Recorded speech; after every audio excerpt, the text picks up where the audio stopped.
Coba kita perhatikan, ada sebuah kitab berjudul Hujjatullahil Balighah. Kitab ini membahas tentang Kashfu Asrari Syariati, menguraikan rahasia-rahasia di dalam syariat Islam. Judul kitabnya Hujjatullahi Al-Balighah, karya seorang ulama asal Delhi, India, bernama Syekh Waliullah Ibnu Abdurrahim Ad-Dahlawi. Ini kitab pertama yang membahas rahasia-rahasia syariat. Orang pertama yang membahas masalah ini salah satunya adalah beliau, namanya Syekh Waliullah Ibn Abdurrahim Ad-Dahlawi. Dahlawi itu nisbat kepada nama tempat beliau lahir dan beliau tinggal di Delhi di India. Kitabnya berjudul Hujjatullahil Balighah. 2 jilid kitab itu. 2 jilid dan membahas semua rahasia-rahasia dari seluruh ibadah kita. Dibahas bukan hanya dari sisi fikih saja, tapi dibahas juga dari sisi asrar, dari sisi falsafahnya dibahas oleh beliau.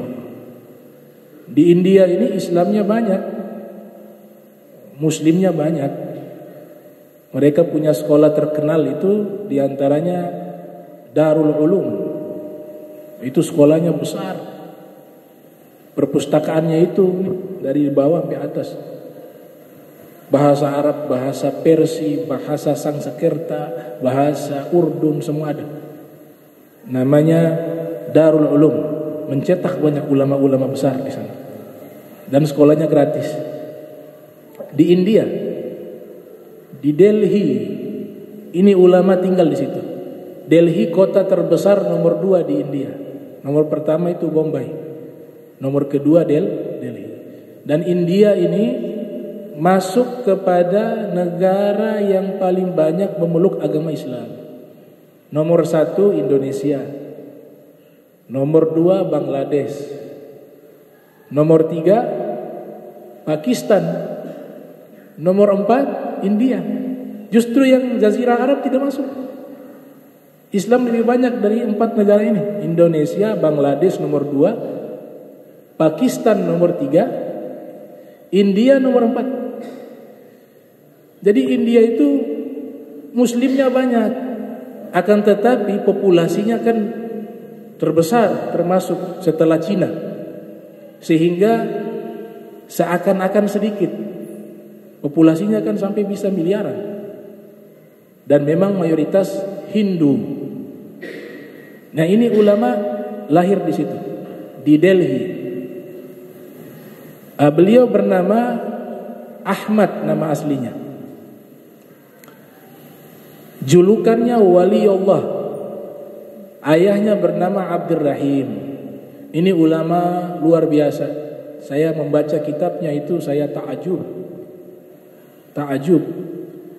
Tinggal di daerah namanya Delhi, di kota namanya Delhi yang mayoritas di situ orang-orang Hindu, tapi di tempat tersebut melahirkan ulama-ulama kaliber dunia di zaman itu. Beliau ini kalau tidak salah lahir pada tahun 1114 Hijriah, wafat 1176 Hijriah. Lahir di Delhi dan wafat juga di Delhi. Nah, beliau menjelaskan tayamum. Kenapa tayamum itu menggunakan debu? Beliau mengatakan karena Allah ingin mempermudah umat Islam. Karena debu itu selama kita hidup di dunia pasti ada yang namanya debu. Sehingga pengganti air, Allah mempermudah umat Islam untuk tetap melaksanakan ibadah wajibnya. Kalau seandainya tidak ada air, maka diganti dengan debu. Dan debu itu adalah satu benda yang pasti ada di muka bumi ini. Itu jawaban beliau. Dan di dalam Al-Quran Allah subhanahu wa ta'ala berfirman, fa in lam tajidu ma'a fatayammamu sa'idan thayyiba famsahu biwujuhikum wa aydikum innallaha kana afuwan ghafura. Allah Ta'ala menyatakan, jika kalian tidak menemukan air, maka bertayamumlah dengan debu yang suci dan mensucikan. Lalu usaplah wajah-wajah kalian dan tangan kalian. Jadi tayamum itu hanya wajah dan tangan, kaki tidak ada. Kenapa kaki tidak ada tayamum? Ya karena kaki tempatnya debu. Ngapain dipakai debu kan lagi? Dan itu sebenarnya bukan untuk mensucikan kita, tapi mengganti. Karena hukumnya hukum darurat. Tidak ada air, ya sudah terpaksa. Filosofi yang ada di dalam tayamum, wajah adalah tempat yang paling mulia yang dimiliki oleh manusia. Kita gunakan debu di wajah kita dan diperintahkan meratakan debu di seluruh wajah kita untuk mengingatkan bahwa diri kita ini adalah berasal daripada tanah. Kita berasal daripada tanah yang sama seperti apa? Debu.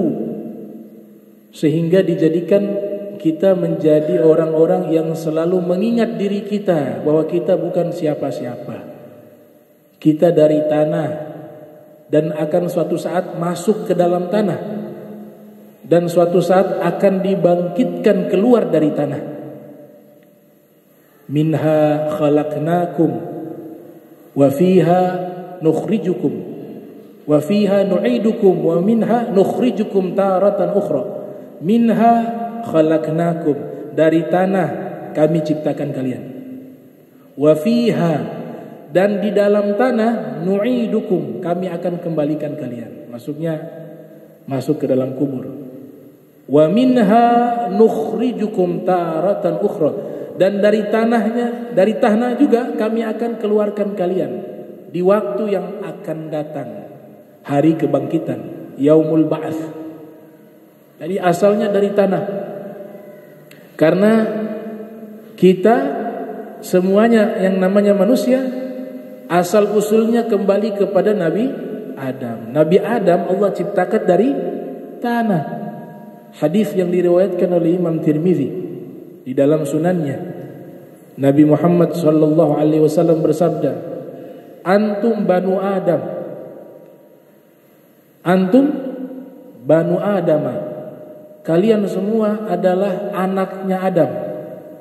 Semua tidak terkecuali. Bukan anaknya monyet." Teori evolusi berasal dari Homo sapiens, Meganthropus erectus dan sebagainya. Kita orang Islam sudah punya jawaban. Kita dari mana? Dari Adam, titik.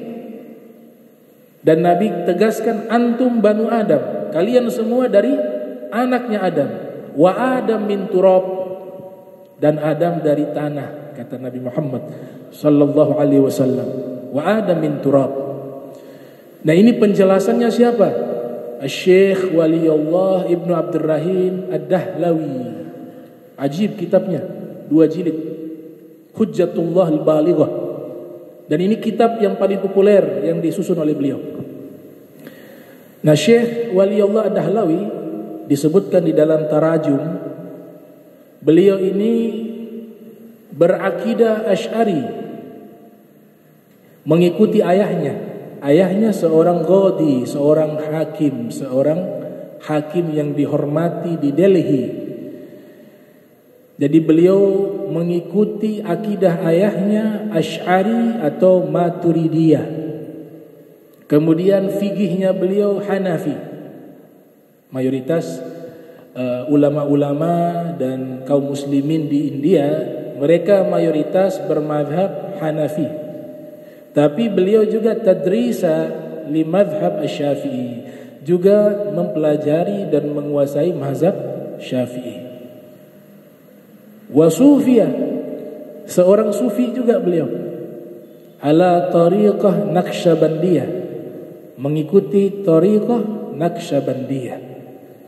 Ulama memberikan gelar kepada beliau sebagai mujaddid, pembaharu Islam.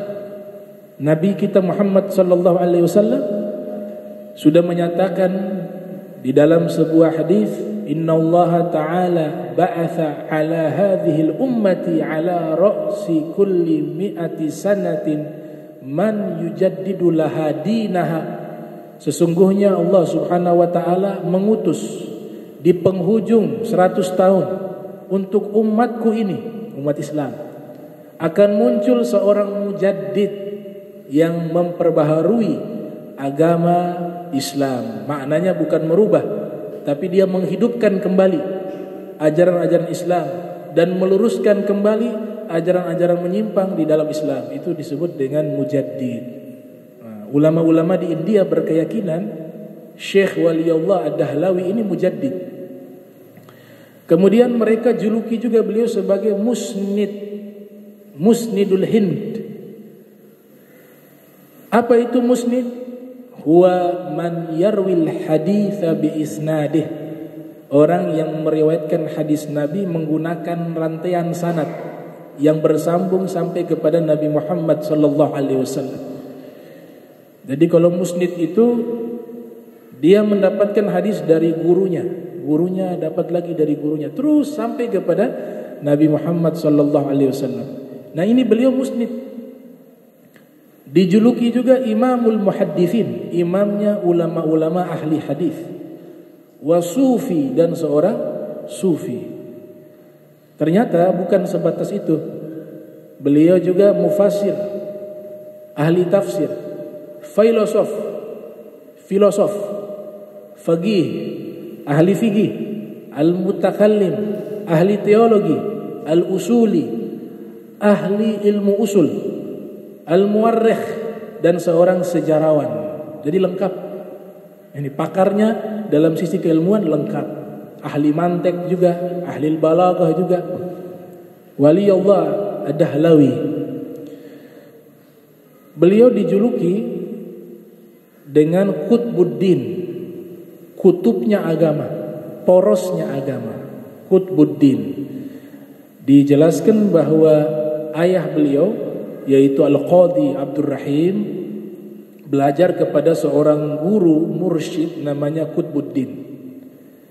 Nah, sang guru ini bermimpi bahwa muridnya ini kelak memiliki anak laki-laki yang tingkatan keilmuannya itu sangat luar biasa, tingkatan kewaliannya itu sangat luar biasa, zuhudnya sangat luar biasa. Maka dikabarkan kepada ayah daripada wali Allah tersebut. Sang guru mengatakan bahwa anakmu nanti akan lahir laki-laki, dia akan menjadi ulama yang besar dan seorang wali, bahkan menjadi rajanya para wali di zamannya. Makanya julukannya Syah Waliullah. Syah itu bahasa di sana, bahasa di India. Syah itu artinya apa? Malik, artinya raja. Jadi rajanya Waliullah. Maka berikanlah gelar kepada putramu itu dengan gelar Qutbuddin, sesuai dengan namaku. Ternyata benar lahir anak laki-laki, diberikanlah gelar kepada anaknya Qutbuddin. Julukan yang terkenal yang dimiliki oleh beliau lainnya adalah Waliullah. Waliullah, seorang wali min auliyaillah.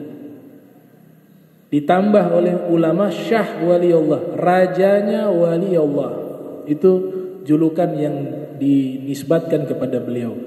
Dan secara nasab beliau itu bersambung kepada Al-Faruq Sayyiduna Umar bin Khattab. Jadi mereka orang-orang Arab yang hijrah ke India, dakwah di sana, mengajar di sana, mengajak manusia memeluk agama Islam.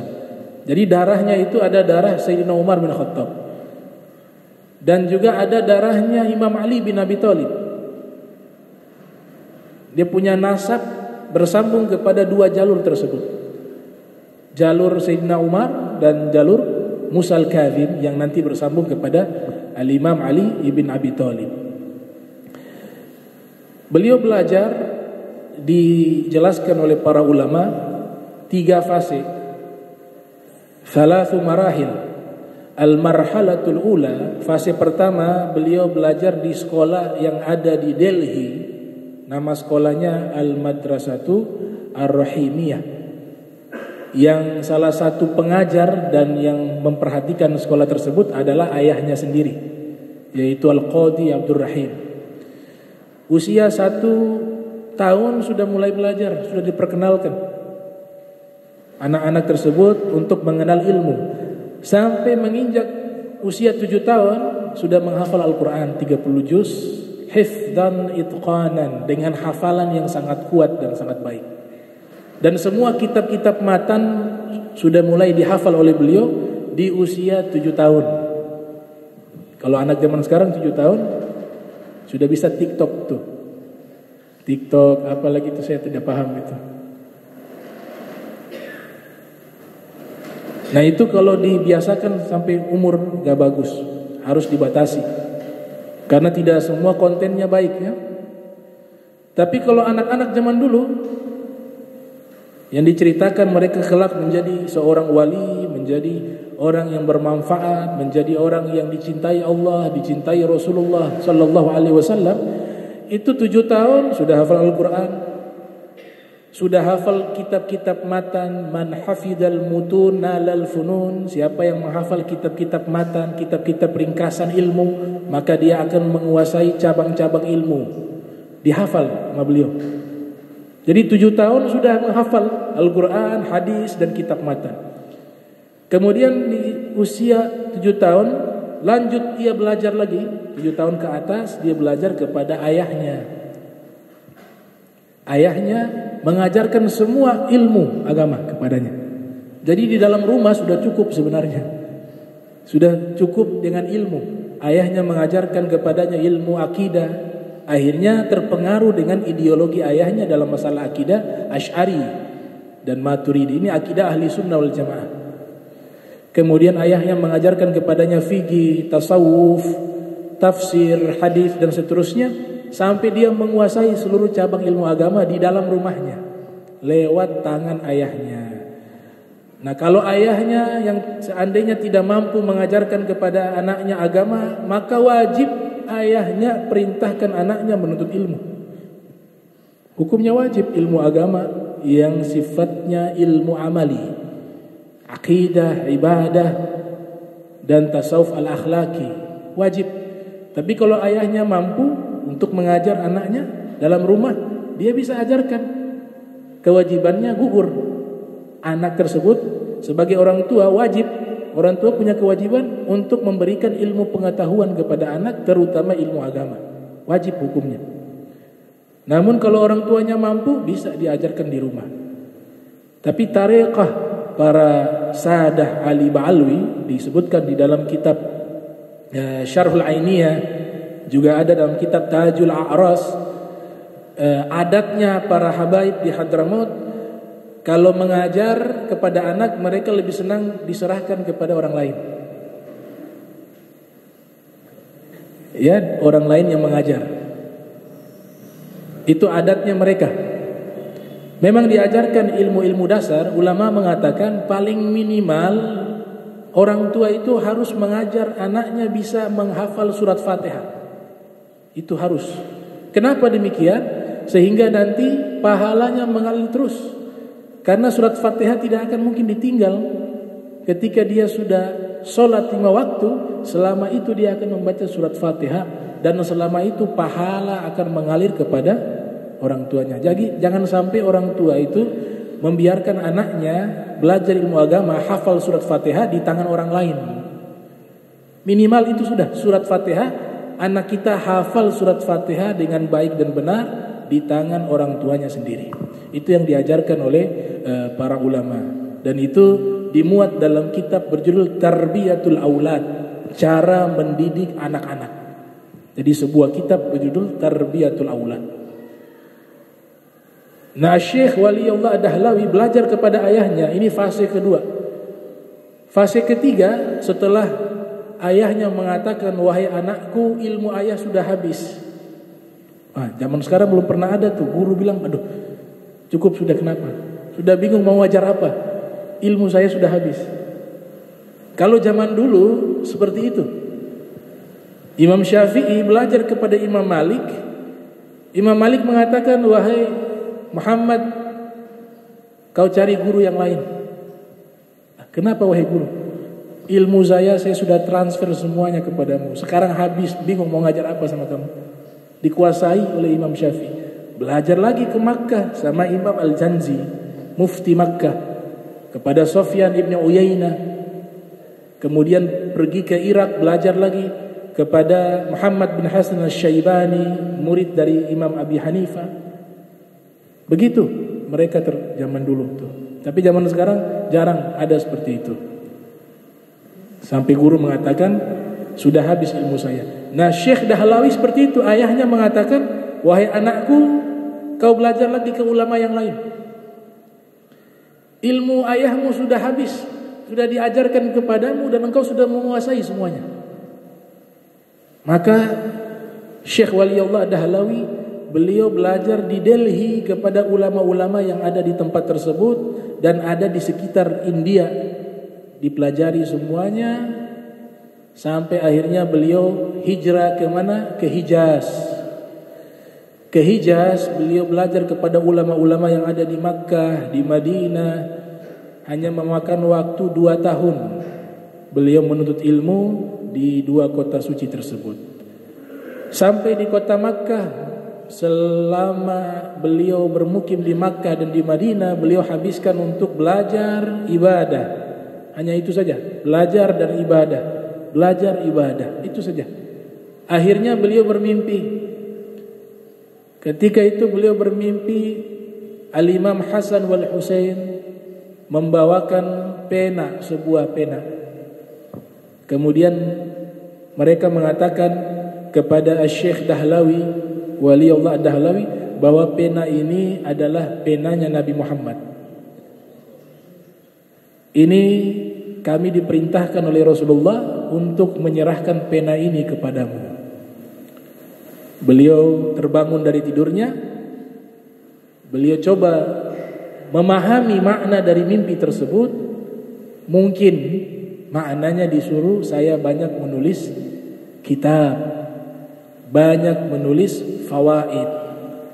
Kembali ke India beliau. Sampai ke India, beliau coba menerjemahkan Al-Quran ke dalam bahasa Persia. Pada zaman itu di India, itu satu hal yang sangat tabu, hal yang sangat dilarang. Al-Quran yang berbahasa Arab diterjemahkan ke bahasa asing. Itu di masa itu dilarang di India. Termasuk foto. Mereka sampai sekarang haramkan foto dan lukisan. Kenapa demikian? Ulama-ulama India mengharamkan foto dan lukisan makhluk hidup walaupun setengah badan, ya.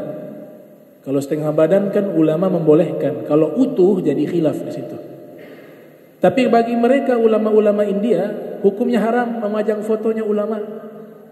Haram lukisan ulama karena mereka khawatir tercampur dengan ajaran-ajaran Hindu. Hindu itu punya Tuhan, ada yang mereka pajang dengan foto disembah. Dan mereka hidup di tengah-tengah masyarakat Hindu dan Hindunya sangat kuat. Maka mereka coba saddu zari'ah, istilah di dalam ilmu usul fikih, menutup celah. Diharamkan. Termasuk di zaman itu dilarang keras Al-Quran diterjemahkan ke dalam bahasa asing. Beliau orang pertama yang memberanikan diri menerjemahkan Al-Quran ke dalam bahasa Persia. Karena pada masa itu para penuntut ilmu dan buku-buku yang ada di zaman itu lebih banyak buku-buku yang berbahasa Persia. Oleh sebab itu beliau terjemahkan Al-Quran ke dalam bahasa Persia. Setelah itu anaknya menerjemahkan Al-Quran ke dalam bahasa India. Terjadi pertentangan. Dan beliau juga menghapus dan menghilangkan adat-adat Islam yang masih tercampur dengan kebiasaan Hindu. Sufi tapi seorang reformer. Dia merubah itu semua sendiri. Dan pada akhirnya diterima Sampai sekarang di India Al-Quran sudah diizinkan untuk diterjemahkan ke dalam bahasa Inggris, ke dalam bahasa India, bahasa Sanskerta, bahasa Persia, bahasa Urdun, sudah dibolehkan. Nah, orang pertama yang menerjemahkan Al-Quran dari bahasa Arab ke bahasa Persia atau bahasa asing adalah beliau, Waliullah Ad-Dahlawi. Beliau punya manhaj, metodologi di dalam melaksanakan pemahaman agama dan suluknya itu unik. Kenapa unik?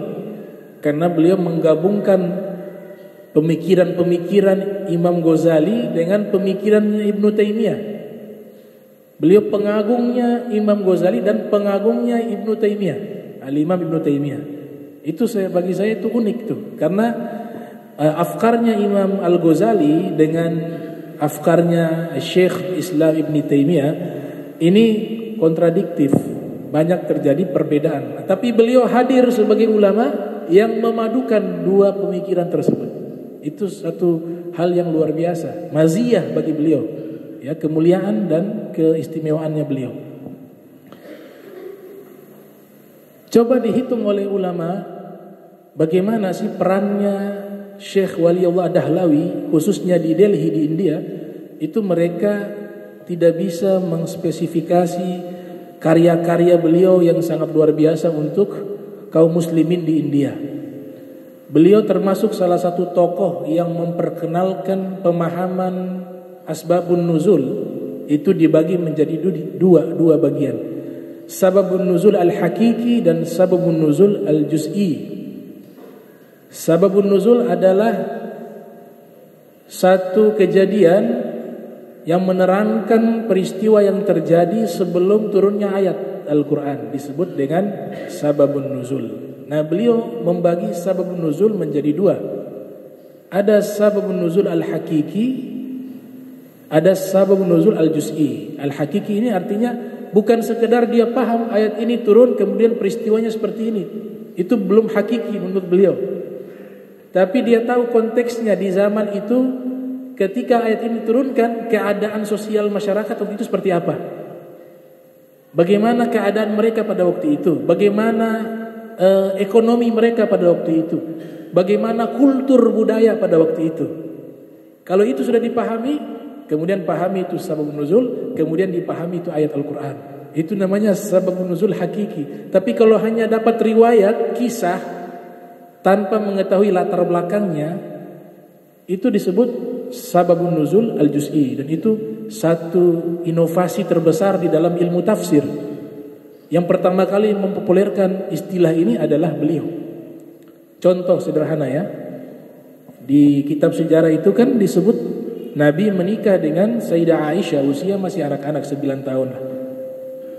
Rasulullah SAW sudah di atas 40 tahun, 50 tahun 40 tahun ke atas lah. Ini kalau ditarik di zaman sekarang,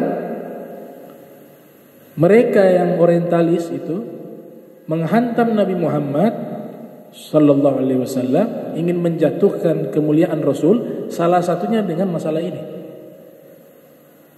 Masa orang yang sudah sepuh menikah dengan gadis yang masih 9 tahun?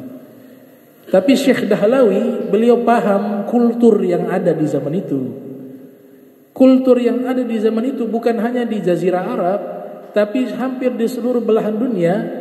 Usia mereka, wanita di zaman itu, apalagi di iklim yang panas seperti di Hijaz, anak-anak yang 9 tahun, itu dia bagaikan anak-anak perempuan yang dewasa di zaman sekarang. Dan yang meminta menikah itu biasanya mereka sendiri wanita, bukan laki-laki yang datang meminang. Mereka yang meminta kepada orang tuanya untuk dinikahi. Nah, ini memahami sababun nuzul secara hakiki. Seperti itu kealiman daripada Syekh Dahlawi. Dan pentingnya sababun nuzul ini dijelaskan oleh para ulama, di antaranya Al-Imam Suyuti yang lahir 849 Hijriah, wafat 911 Hijriah. Imam As-Suyuti menulis kitab tentang asbabun nuzul berjudul Lubabun Nuqul fi Asbabin Nuzul. Bahkan Al-Hafiz Ibnu Hajar Al-Asqalani yang lahir tahun 773 Hijriah menulis kitab tentang asbabun nuzul berjudul Al-Ujab fi bayanis asbab. Al-Ujab fi bayanil asbab, membahas tentang asbabun nuzul. Ada juga ulama klasik bernama Al-Imam Al-Wahidi Naisabur juga menulis kitab berjudul Asbabun Nuzul.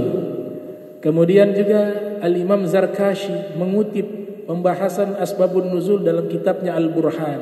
Kenapa ulama mereka mengumpulkan riwayat-riwayat tentang asbabun nuzul?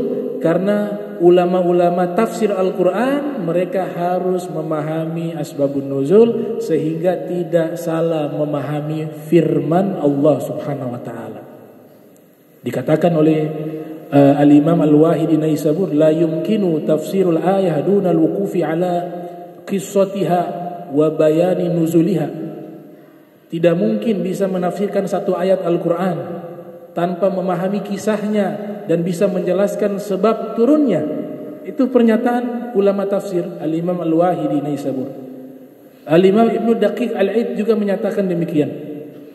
Beliau mengatakan bayanu sababin nuzuli huwa tariqun qawiyyun fi fahmi ma'anil Qur'ani. Menjelaskan sebab turunnya ayat itu satu metode yang sangat kuat di dalam memahami makna-makna Al-Quran. Al-Imam Al-Qushairi juga menyatakan demikian. Bayanu sababin nuzuli huwa tariqun qawiyyun fi fahmi ma'anil kitabil aziz. Menjelaskan tentang sebab turunnya ayat itu metodologi di dalam memahami kitab suci yang mulia ini. Bahkan Al-Imam Ibn Taimiyah juga menyatakan dan dikutip oleh As-Suyuti dalam kitab Al-Itqan fi Ulumil Quran, beliau mengatakan ma'rifatu sababin nuzuli yu'inu ala fahmil ayah fa innal ilma bis sabab yurithul ilma bil musabbab. Mengetahui turunnya ayat itu membantu untuk memahami ayat Al-Quran, karena mengetahui sebab itu mewariskan mengetahui akibat. Jadi pentingnya memahami asbabun nuzul atau sababun nuzul. Seorang ulama India mutaakhirin bernama Syekh Zakaria Al-Kandahlawi di dalam kitabnya Aujazul Masalik Syarah Al-Muwatta. Kitab ini sebenarnya bukan aujazu, ausa'u. Kalau aujazu itu ringkasan. Ringkasannya 18 jilid kan. Hanya bahasa tawadu. Begitulah ulama-ulama terdahulu selalu merasa ilmunya sedikit. Jadi kitab 18 jilid dibilang ringkasan dari Syarah Al-Muwatta. Makanya ulama lain mengatakan, oh ini bukan ringkasan ini. Ini ausa'u, ensiklopedia syarahnya Al-Muwatta. Begitu luas pembahasannya. 18 jilid disebut ringkasan. Kalau ringkasan 18 jilid, bagaimana yang bukan ringkasan? Tapi ulama-ulama yang pakar ilmu ya begitu, selalu merendah, merasa memiliki sedikit ilmu. Wa ma utitum minal ilmi illa qalila. Mereka pahami ayat itu, bahwa diberikan ilmu sedikit dari lautan ilmunya Nabi Muhammad sallallahu alaihi wasallam. Beliau menghitung di dalam kitab tersebut berapa sih karya kitab yang ditulis oleh Syekh Waliullah Al-Kandahlawi. Ternyata beliau simpulkan ada 43 judul kitab yang ditulis oleh Syekh Waliullah Al-Kandahlawi, Ad-Dahlawi ya, yang menghitung namanya Syekh Zakaria Al-Kandahlawi, Syekh Waliullah Ad-Dahlawi, Delhi. Ada 43 dan itu beliau tulis dari semua fan ilmu agama. Kitab yang paling terkenal yang beliau tulis adalah Hujjatullahil Balighah, tentang rahasia-rahasia syariat Islam. Saya punya 2 jilid kitabnya. Kitab tersebut sementara saya sedang baca, itu luar biasa isi kitab tersebut, membahas tentang rahasia-rahasia yang tersembunyi di dalam syariat Nabi Muhammad sallallahu alaihi wasallam. Kemudian juga beliau menulis kitab tentang akidah berjudul Husnul Aqidah. Dan beliau mengatakan, ini beliau katakan di dalam kitab Khazainul Hikmah, dikutip pernyataan beliau, madhhabuhu min tamathili madhhabi sahabati mazhabnya Asy'ari yang beliau anut atau Maturidi itu adalah mazhab yang sangat mirip dengan mazhabnya sahabat Nabi Muhammad sallallahu alaihi wasallam. Jadi kalau kita ikut pemahaman Asy'ari, Maturidi, beliau mengatakan, nah itulah pemahaman sahabat Nabi Muhammad sallallahu alaihi wasallam di dalam masalah akidah. Itu beliau nyatakan, dikutip dalam kitab Khazainul Hikmah. Kemudian beliau menulis juga kitab tentang Al-Masail Al-Fiqhiyah, masalah-masalah fikih, berjudul Al-Insaf fi Bayani Asbabil Ikhtilaf, yang membahas tentang perbedaan pendapat di kalangan para fuqaha. Tidak sampai di situ, beliau juga seorang sufi, ahli tariqah, sufi yang mursyid derajatnya. Beliau menulis kitab tentang ilmu tasawuf berjudul Al-Qawlu Al-Jamil fi Bayani Sawa'is Sabil. Kemudian beliau juga menulis kitab tafsir Al-Quran berjudul Al-Fawzul Kabir fi Usuli Tafsir. Beliau juga menulis syarah Al-Muwatta, ilmu hadis, berjudul Al-Musawwa fi Syarhil Muwatta. Dan juga beliau menulis kitab sejarah Islam tentang para khalifah berjudul Izalatul Khafa an Khilafatil Khulafa. Dan masih banyak kitab-kitab yang ditulis oleh Syekh Ad-Dahlawi yang kurang lebih sudah dihitung oleh Syekh Zakaria Al-Kandahlawi, ada sekitar 43 judul kitab yang beliau tulis. Jadi ini menunjukkan kealiman beliau sebagai ulama, dan beliau dimakamkan di Delhi di India, dan putra beliau melanjutkan sebagai ulama bernama tidak salah Syekh Abdul Aziz Ibni Ahmad Ibni Abdul Rahim Ad-Dahlawi. Dilanjutkan oleh anaknya dan murid-muridnya bertebaran di India sebagai dai-dai yang ulung, dai-dai yang mukhlis lillahi subhanahu wa ta'ala. Mudah-mudahan ini biografi menurunkan rahmat, ya inda dzikri sholihin tanzilu rahmah. Sufyan Ibnu Uyainah mengatakan, ketika menceritakan kisah orang-orang soleh, maka rahmat akan diturunkan oleh Allah subhanahu wa ta'ala. Jalisul ulama wastami'u kalamal hukama fa inna Allah ta'ala yuhyil qalba mayta binuril hikmah kama yuhyil ardal maytata bima'il matar. Duduklah dengan para ulama, dengarkanlah hikmah-hikmah mereka, karena sesungguhnya Allah akan hidupkan hati kita yang mati dengan cahaya ilmu, sebagaimana Allah Ta'ala hidupkan bumi yang tandus dengan limpahan curahan air hujan. Ya, hati kita mudah-mudahan dicurahkan oleh Allah dengan limpahan hujan karunia, hujan rahmat, dan diampunkan, dibersihkan dosa-dosa kita oleh Allah subhanahu wa ta'ala, diberikan istiqamah, sehat walafiat, panjang umur di dalam ketaatan, dalam kebaikan, meninggal dalam keadaan husnul khatimah. Ada seorang ulama menyatakan, ajaran inti agama Islam itu hanya dua. Kalau kita bahas semuanya, Al-Quran 30 juz, semua kitab hadis, semua kitab tasawuf, semua kitab-kitab yang membahas tentang ilmu agama Islam, sebenarnya dia punya substansi itu adalah is'adun nas fid darain. Itu saja. Kalimat singkat itu saja. Is'adun nas atau is'adul insan fid darain. Tujuan hadirnya agama Islam itu memberikan manusia bahagia di dunia dan di akhirat. Makanya doa pamungkas itu apa? Rabbana atina fid dunya hasanah wa fil akhirati hasanah wa qina adzabannar. Di dunia diberikan kebaikan, di akhirat juga diberikan kebaikan. Intinya itu. Ada satu sahabat baru masuk Islam, Arabiyun, datang ke Madinah. Ketika dia mendengarkan sahabat yang lain berdoa panjang lebar, doanya panjang. Sahabat yang lain juga berdoa panjang, isi doanya panjang. Beliau ini yang baru masuk Islam, ini hanya hafal doa Rabbana atina fid dunya hasanah wa fil akhirati hasanah wa qina adzabannar. Kemudian dia mengadu kepada Nabi Muhammad sallallahu alaihi wasallam, ya Rasulullah, saya minder. Kenapa? Kata Nabi, ini sahabat-sahabatmu doanya luar biasa, panjang-panjang semua. Saya hanya hafal satu doa. Kata Nabi, doa apa itu yang kau hafal? Rabbana atina fid dunya hasanah wa fil akhirati hasanah wa qina adzabannar. Kemudian Nabi Muhammad sallallahu alaihi wasallam beliau tersenyum seraya bersabda, itu doa mereka yang panjang-panjang ya dia balik ke situ juga. Dia punya inti di doa itu sudah bahagia di dunia dan juga bahagia di akhirat dan dijauhkan dari api neraka. Allahumma jam'ana hadza jam'a marhuma wa tafarraqna min ba'di tafarraqa ma'suma wa la taj'al minna wa la minna syaqiyyan mahruma. Allahumma nadhih qulubana an ta'alluqi man dunak waj'alna min qaumin tuhibbuhum yuhibbuna. Subhanaka bihamdika asyhadu an la ilaha illa anta astaghfiruka wa atubu ilaik. Wa sallallahu ala sayyidina Muhammadin wa ala alihi wa sahbihi wa barik wa sallam wa lafu minkum. Wassalamu alaikum warahmatullahi wabarakatuh.